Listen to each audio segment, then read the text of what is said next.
Iyo kwitira atanguye ati urashobora kuza ukicara basi gatonyi kwa ntuboca imbere y'abantu uta participe ati biwe werekana namwe nuke sa mugabo nicara inyuma nza kwicara inyuma kandi biheze cengenda ngo sawa barabatiza abantu eri abantu nka batatu canke bane hanyuma umupastor aravuga ati je ndumva mu mutima hari ubundi munasigaye ati Imana arikira guhamagara ati iciza cyo kubatizwa niko izina ryawe rizoba ryanditswe mu gitabo cy'ubugingo. Ubuzima bwanje bunye urafise urutonde. Nico nshaka kuvuga ku bajene ko barabura urutonde kubera ubuzima bwanje burafise urutonde kubera iyo ushize Imana mu bintu vyawe Imana yaguha urutonde.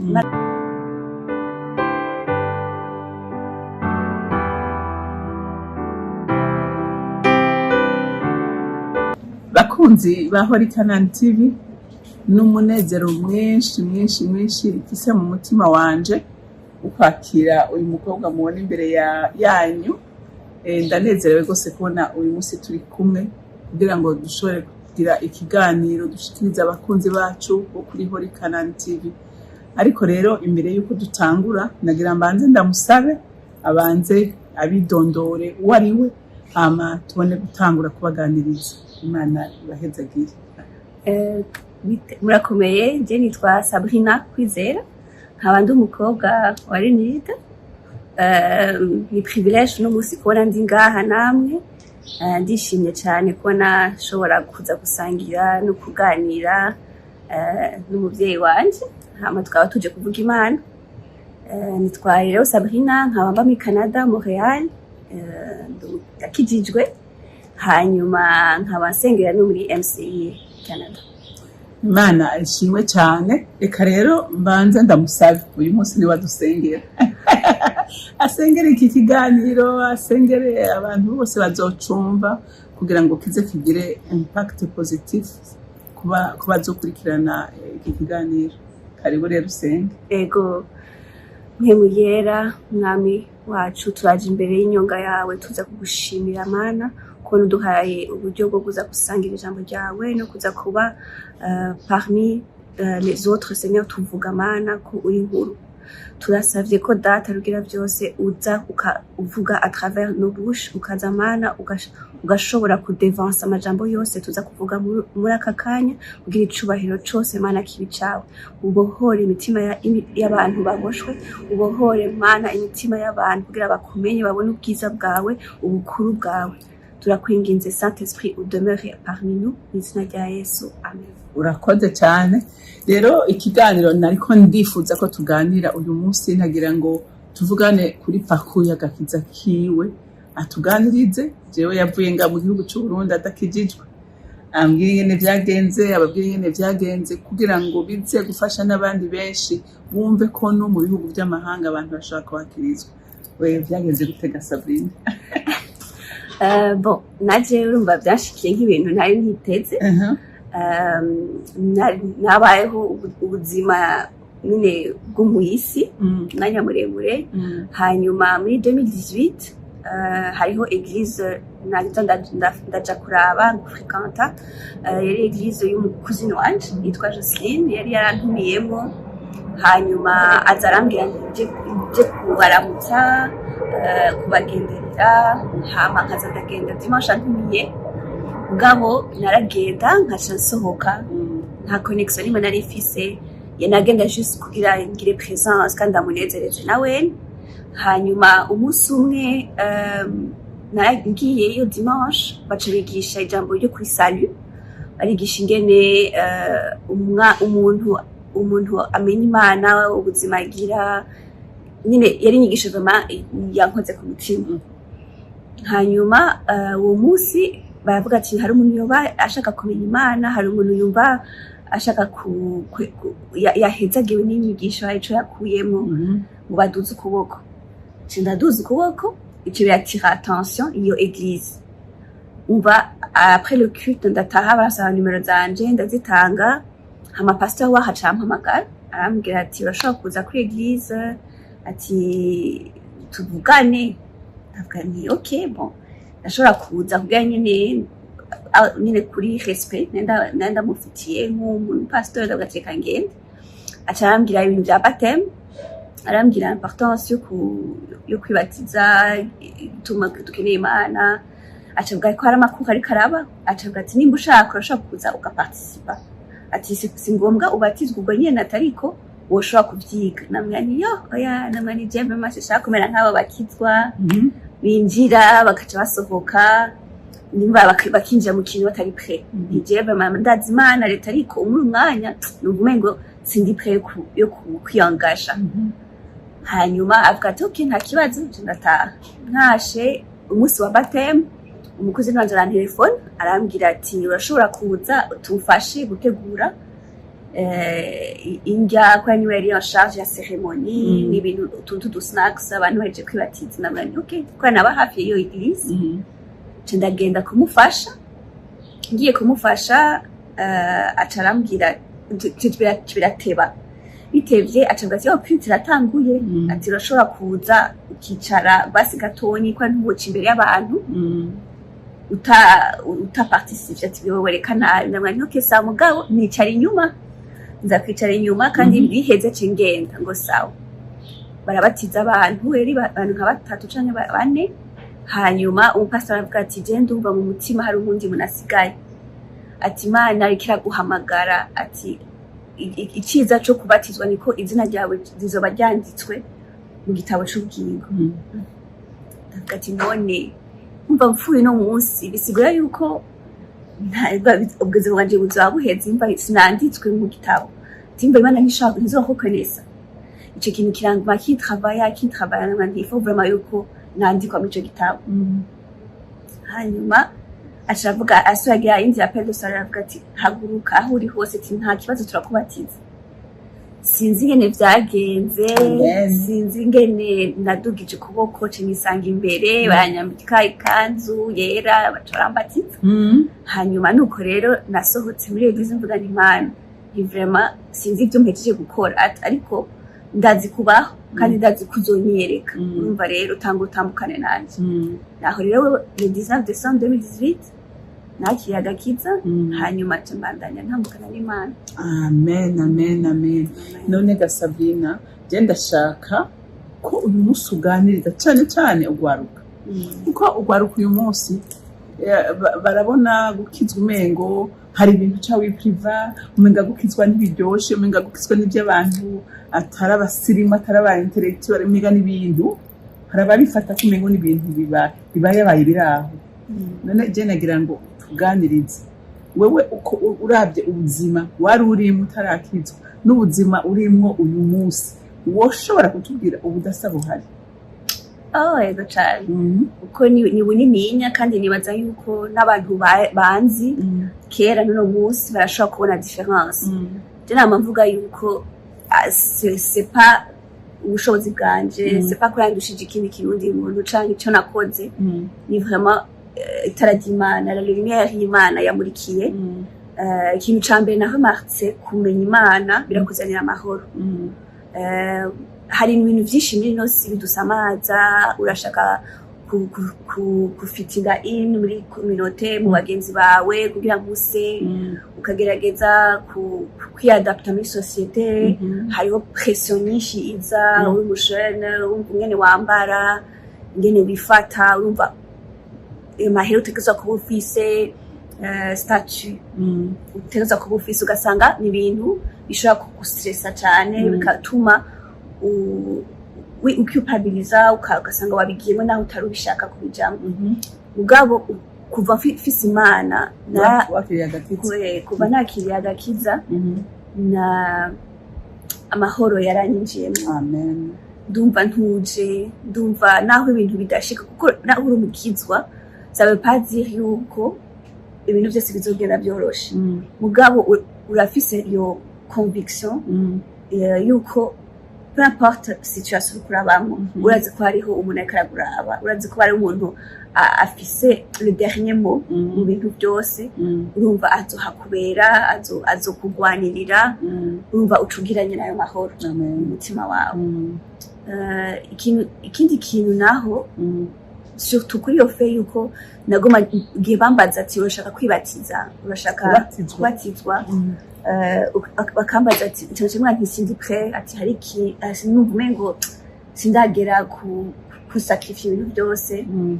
igihe cyinshi abajeune barafise iyo nyota yo kumenya Imana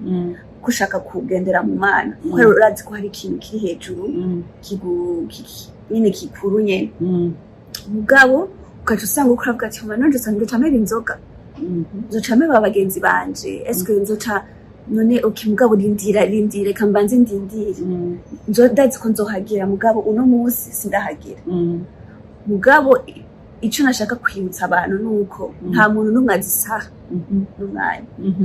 kandi Imana ni umuvyeyi irakuzi ukuri kose irazi ingorane zose ufise irazi ico umubiri wawe ufise faiblesse kuri co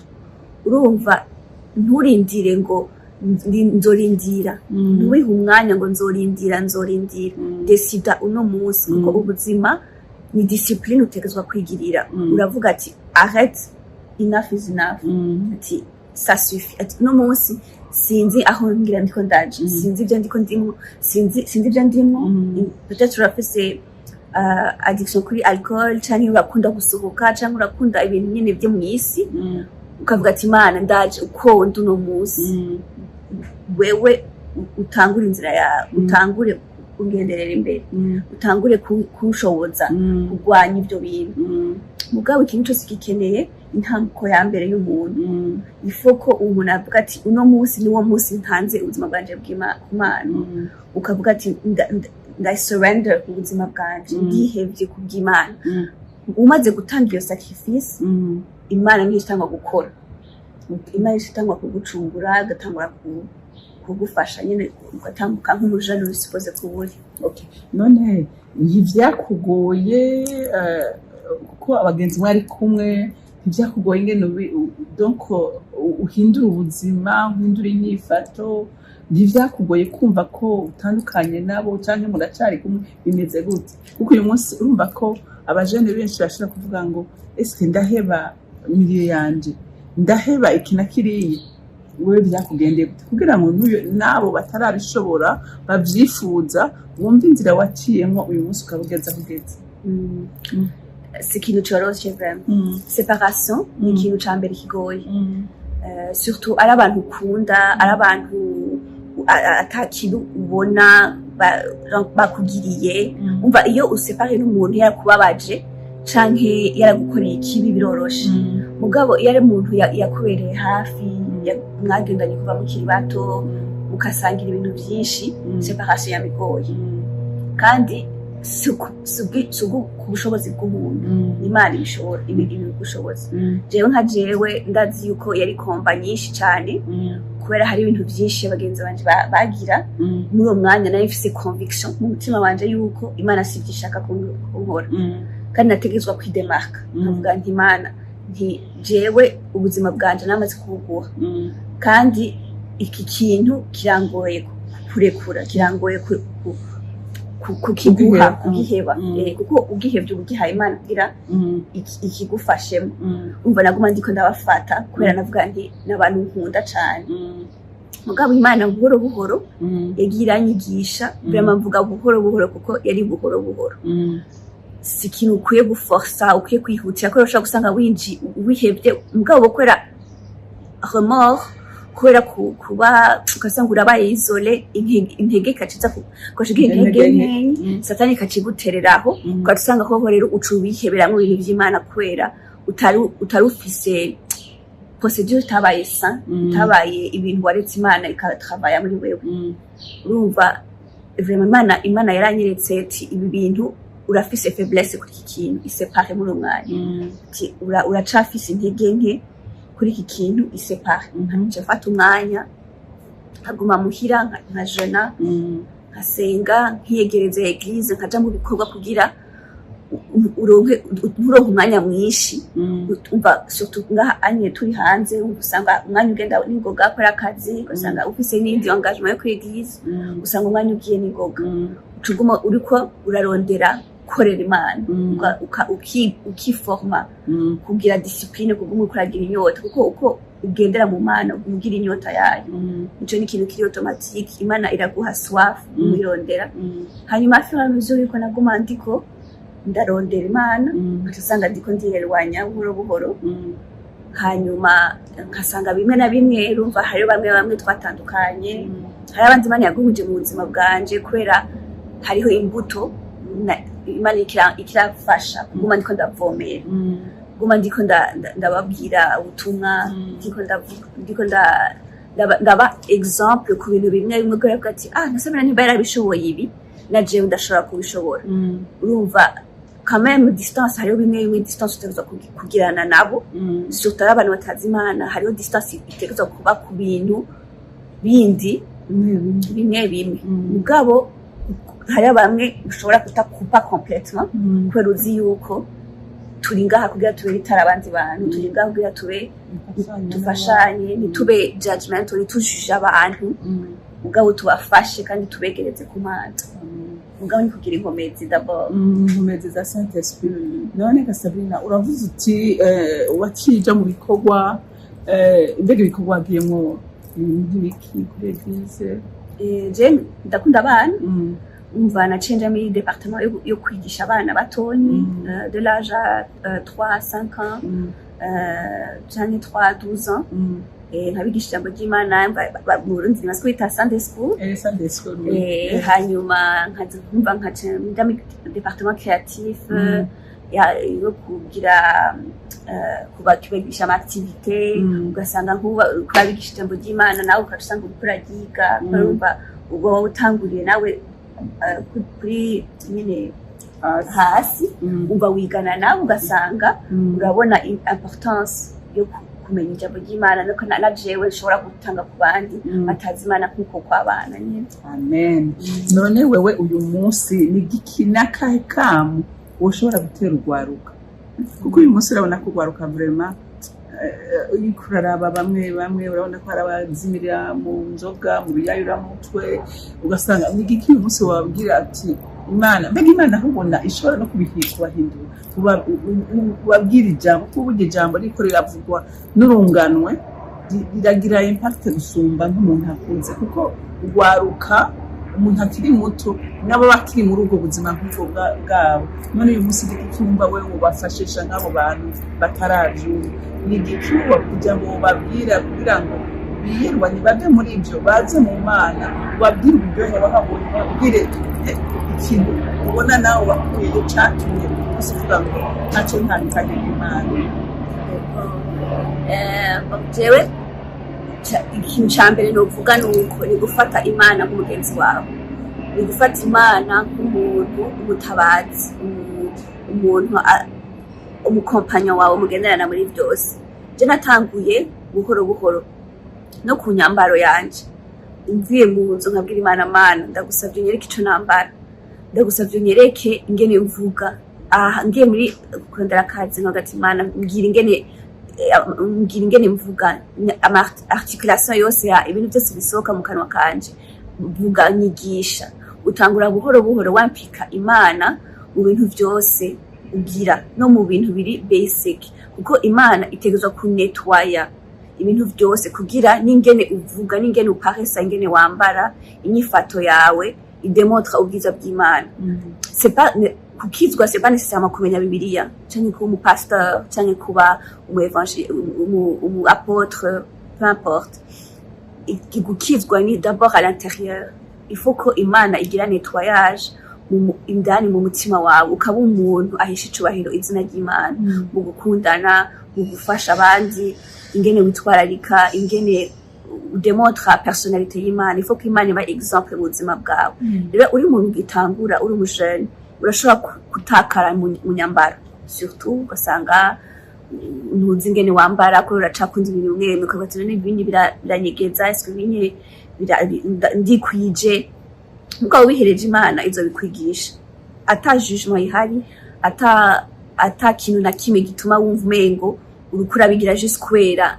nyine kuri force kubigira umva ico kintu bamashaka kubabarira nti gukunda Imana nico ca mbere kuyireka ikagukoresha ikakubamwo ukayiha umwanya ugafata umwanya kwisepara n'isi utangure naho yo ari isaha imwe gusa ukavuga ati Mana iyi saha ndayiguhaye isaha imwe izaba amasaha abiri azaba amasaha 3 hama ugume wavansa ugume uriko uradevelopa uwiha umwanya ni sacrifice kuko Imana ni Imana de choix iraguha choix urashaka ikina tushaka ugishatse izoza udodoye ku muryango wayo izokugururira rero dodoro no munsi uvuga ati Imana ubuzima bwanje jeunesse yanje urashobora kuri umujeune adulte urashobora kuri umu adolescent urashobora peu importe uvuga ati uno munsi ndi consacré ku bwawe iyi saha ndayiguhaye nyigisha icyo ushaka kunyigisha soma bibiliya hari ibintu hari ama etape mu buzima utegetswe kugira ukavuga ati uno munsi ngira nige kusoma bibiliya kuko Imana ntivuga ni kuvugishiriza irashobora kuvugisha kundi muntu ukumviriza ubutumwa ukaja muri eglise ni ikintu ca mbere ngira abajene vraiment murondere eglise murondera umukuru kuko nta muntu numwe ashaka gukora wenyene ntushobora gukura wenyene utari kumwe n'ubundi n'abandi bantu communauté irakenewe cyane gose irakenewe surtout niyo umva kugira uve no muri iyo million hakeneye séparation il faut kubuca ugira influence nziza autour yawe ikwigisha iyo ufise intege nke ukaba ufise undi muntu ushobora guhamagara ati nsengera iki kintu kirangoye urumva rero icambere gira Imana uyiganiriza n'umugenzi wawe mugendane umugire umufasha mu bintu byose ukora ingene uvuga byose cha kabiri rondere communauté rondere abantu uyegereza eglise urondere ahantu usengera kugira abo bantu bakuduze ukomere kugira ahantu uzoshike ahantu aho satana ashagerageza kukunyiganyiza ikanka kubera uri stable ufise fondation iri solide. Amen. Urakoze Sabrina. None akantu kajambo kanyuma ndagomba uyu munsi nane akubadije mbere uyu munsi we wumva gute ushize kuri balance ubuzima bw'agakiza n'ubuzima bwo hanze ubyumva meme no muri organisation y'umwanya wawe organisation amafinance yawe ikintu ubuzima uravye ukora organize ibintu kera n'uyu munsi ubona difference irihe ubuzima bwanje bunye urafise urutonde nico nshaka kuvuga ku bajene ko barabura urutonde kubera ubuzima bwanje burafise urutonde kubera iyo ushize Imana mu bintu vyawe Imana iraguha urutonde Imana ni Imana de discipline Imana de droiture Imana ikunda ibintu byorganize iraguha gupanga umwanya wawe iraguha gupanga amafinance yawe iraguha irera sa vision yawe abantu benshi bari satisfaiza n'ibintu byo mwisi mbwa ibintu by'isi ni momentaire ibintu byo mwisi urashobora gusohoka ukaryoherwa mbwa bihera ubwo nyene urashobora gutunga ukarongera amahera legalement canke illegalement mugabo ibintu byose bije bitanzwe n'isi bigenda binyaruka mugabo witangiye Imana ukavuga ati Imana ibintu byose bifise n'ivyiwawe Imana iraguha urutonde mu buzima bwawe irakwigisha ingene upanga amafinance yawe faveur y'Imana iraba kuri wewe. Amen. Faveur y'Imana imiryango iruguruka utazi ingene yugurutse ukavuga ati nini byagenze gute ati none jewe ibintu byinshi byanshikiye vraiment mu buzima bwanje nkatangarira Imana abantu bakaraba ati none wewe ugira iki kugira uronka ko kazi ugira iki kugira ushobore kuba wari ufise inzu umyaka ufise kugira ushobore kuba utuje tukagusaba usohoke cyangwa ugira iki cyangwa ukanka ukawugataha amasaha kwe gutaha rero se ibintu nari mfise ugabo ni ibintu Imana iguha muri wewe ayo madésir aragenda ukagira amadésir mashasha uragira lumière shasha mu buzima bwawe n'abantu bazobibona kandi bazobitemanya urumva ibintu byo mwisi vraiment ntimuvyirukire kuko n'ubundi muzobisiga ngaha ni ibintu by'akanya gato ni ibintu biri éphémère tout est vanité kuri nosi urumva rero mwegereza Imana vraiment mukunda Imana kandi izobagirira neza nta muntu n'umwe akurikira Imana ngo ibintu byo bibagahomba ntibishoboka kuko ni Imana ikunda ni Imana itutwararika ni Imana vraiment izokubera umuntu ugitangaza gushika naho nawe we wibaza ati none umwanya wose niko nkora iki je sinibuka ubuzima bwanjye atamana afise amen ntabwo nibuka kuko yarabufuse haleluya yarabufuse Imana ishimwe n'ukuri Imana ishimwe rero ugwaruka ego nibaza ko iki kiganiro kizogira ico kibafasha ibi uyu mwana ariko arababwira n'ukuri nta muntu n'umwe yegera Imana ngo imutere umugongo kuko burya Imana twese hari ubuzima yatashije ku muntu uwo ari we wese rero igihe utari kurayirondera ntubumenya irakubarira ngo niwaca ngaha turajyana niwaca ngaha ntituri kumwe rero ndifuza ndasenga Imana rugira byose ngo itabara urwaruka itabara n'ababyeyi ariko uyu munsi nariko tuganira n'urwaruka ariko n'ababyeyi bumvireho umuntu wese n'ukuri agira inyota yo kurondera Imana nta muntu yarondera Imana mu mumara amazi ntawe ushobora kumara amazi mugira inyota mugira inzara Imana iragomba ko umuntu wese agendera mu rutonde yashize imbere yiwe umwe wese arafise urutonde rwiwe bategeza kugenderamo kugira ngo ashobore gushikira ibyiwe rero Imana irahezagira sinzi ko ari akajambo kanyuma wofise wokurotirirako nagomba kubashimira ko namufasha akanya ko twumviriza kunyumviriza no kugushimira nawe ko nawantumiye kubona warambereye umuvyeyi kubona uri citegerezo ku buzima bwanje no ku bantu benshi bakumviriza Imana izi guhezagire hanyuma ihezagire n'isheni kugira ijambo ry'Imana rirukire hose amen rero murakoze cyane kuri aka kanya tumaranye namwe reka rero turangize dusenga Mana y'ububasha Mana y'ubwiza uvyagiye ahera cyane wogira neza bugaca bukira wabagiriye neza uyu mwana ukamumurikishiriza mu nyonga hawe akarasigwa n'umuco wawe akava mu mwiza yagenderamo izisimbaraga ziwe ariko n'ubuntu bwawe Mana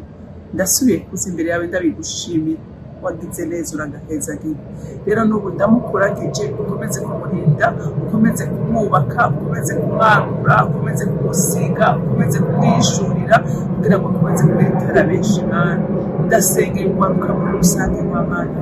ese ico uyu munsi abana bagwaruka rugatahura urukundo rwawe bakamenya kwisi ariko irabajana ni mu mahonero ariko abemeye kurongorwa nawe bose mwami Imana ubagirira neza ukabacisha mu nzira nziza bakagira amahoro bakagira ubuzima bwiza Mana unyumva uri ku ntebe yawe ukora ikintu gishasha muri kino gihugu ca Canada ndetse no mw'isi yose mwami Imana ugwaruka rumurikirwe n'umuco wawe ko satani arabagwanya satani arabanga satani abakoresha ibyankwa nawe ariko ndashaka uyu munsi ngo batabare mwami Imana bakoresha ibyo gutwara n'uby'ubuhizi uzoba ukoze wa Mana we rero turagushimiye ukomeze kubana natwe ukomeze kubana n'abantu bose bakurikirana iyi shene ubahezagire ubaha umugisha wawe Mana ndagushimiye kandi ndakuninahaje icyubahiro cyose kibi cyawe mu izina ryawe rya Yesu Kristo umwami wanje senze nizeye kubyumvise amen